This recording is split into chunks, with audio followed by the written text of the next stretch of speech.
Hey, it's Melissa Horsley with Summit CFOs.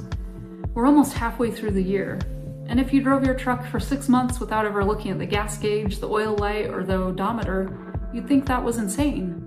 But that's exactly how most trade contractors run their business. 6 months in, schedule's packed, phone's ringing, and if I asked you point blank, did you actually make money in the first half of the year? Most of you couldn't tell me.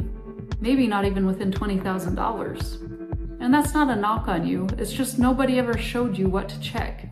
So today I'm going to walk you through the exact mid-year checkup I run with my contractor clients. 5 numbers, 15 minutes, and you'll know more about your business than you have all year. Here's the lie that gets contractors every single time. Busy equals profitable. You're slammed, crews are running, jobs are stacking up, money's moving through your account. So it feels like things are good. But busy and profitable are two completely different things, and I've sat across from owners doing $4 million a year who are taking home less than their lead foreman. Volume doesn't make you money. Margin makes you money. And the back half of the year, your busiest stretch, is when a thin margin does the most damage, because every job multiplies whatever's already happening. If you're profitable, busy season compounds it. If you're bleeding, busy season bleeds you faster. The only way to know which one you're living on is to actually look. So let's look. Pull up your profit and loss for January 1st through May 31st. Not your bank balance. Your bank balance is a liar this time of year. It's full of deposits on jobs you probably haven't finished yet. I'm talking about your actual P&L. And as a side note, is it actually updated through the current month? Look at the bottom line. That's your year-to-date net profit. Now ask yourself one honest question. Is that number where you thought it would be? For most contractors, this is the first gut punch, because the number on paper is almost always lower than the number in their head. That gap between what you think you're making and what you're actually making is the single most expensive blind spot in this trade, and you can't close a gap you've never measured. The next number, and this is the one that changes how you bid for the rest of the year, your job level gross margin. Not your overall margin, your margin job by job. Because we run about 30% tells you nothing. The truth is some of your jobs are making 40 and some are quietly losing money, and the average hides both.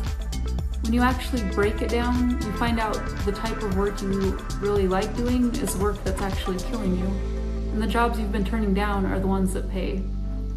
If your books can't show you margins by job right now, that's actually not a small thing. That's the most important report in your business, and you're flying without it.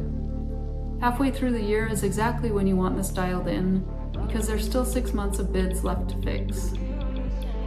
Third, pull your overhead, your fixed costs, and compare the first half of this year to the same stretch last year. Overhead creep is the quietest profit leak there is in trade businesses. A truck payment here, a software subscription you forgot you signed up for, a part-time hire that became full-time, insurance that went up and you just paid it instead of figuring out why it went up. None of it feels big in the moment, but added up over 6 months, and it's the difference between a good year and a flat year. This is a 15-minute exercise that pays for itself. Go line by line. Anything that grew, ask one question. Did that spend actually help me make more money? Or did it just happen to me? Kill what's dead weight before it rides along for the second half of the year. And here's your fourth number, and this one's time sensitive because June 15th is the second quarter estimated tax deadline. If you're paying quarterlies, that's staring you down right now. Here's the checkup. Take your cash on hand and subtract everything coming due in the next 30 days. Payroll, vendor bills, that tax payment, loan payments. What left is your real cash position, not the number at the top of your banking app. I see contractors get blindsided by this every summer. The account looks healthy and they spend like it's profit, and then the tax bill and the material invoices hit the same week, and suddenly they're floating payroll on a credit card. A fat bank balance in busy season isn't necessarily a victory. It's mostly money that already has somewhere else to be. Know where it's going before it leaves. Are you on track to your goal? Fifth and last number. You set a goal for this year, even if it was just a number in your head. Take your year-to-date profit, double it for a rough full-year pace, and compare it to that goal. Ahead of it? Good. Now you know you can be a little more aggressive in the back half. Behind it? That's not bad news. That's the whole point of doing this in June instead of next April. You've got 6 months and a full busy season left to change the ending. You can raise prices, you can tighten your bids, you can cut the overhead we just found, or you can stop taking the jobs that lose money. But none of those moves are available to you in December. They're only available now while there's still runway. That's why the mid-year checkup really matters. It's the difference between steering the year and just reporting on it after it's over. So what does good actually look like? So picture this. It's the first week of June, and instead of a knot in your stomach, you sit down for 15 minutes and you know. You know your real profit. You know which jobs make money and which ones don't. You know exactly how much cash is actually yours after the bills and the taxes. And you know precisely what to change to hit your number by December. That's not a fantasy, and it's not for big companies. That's just what it looks like when your books are clean and somebody's actually reading them. The contractors who run their businesses off real numbers aren't smarter than you, they just stopped guessing. So that's the mid-year checkup for you. 5 numbers, run them this week while you've still got half a year to act on what you find. And if you pull your books and realize you can't answer these questions, that's not a you problem, that's a books problem, and it's fixable. Book a call and see how we can shore up your cash flow. While you're on the job site, we're on the books, making sure the numbers measure up. Have a beautiful day.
No.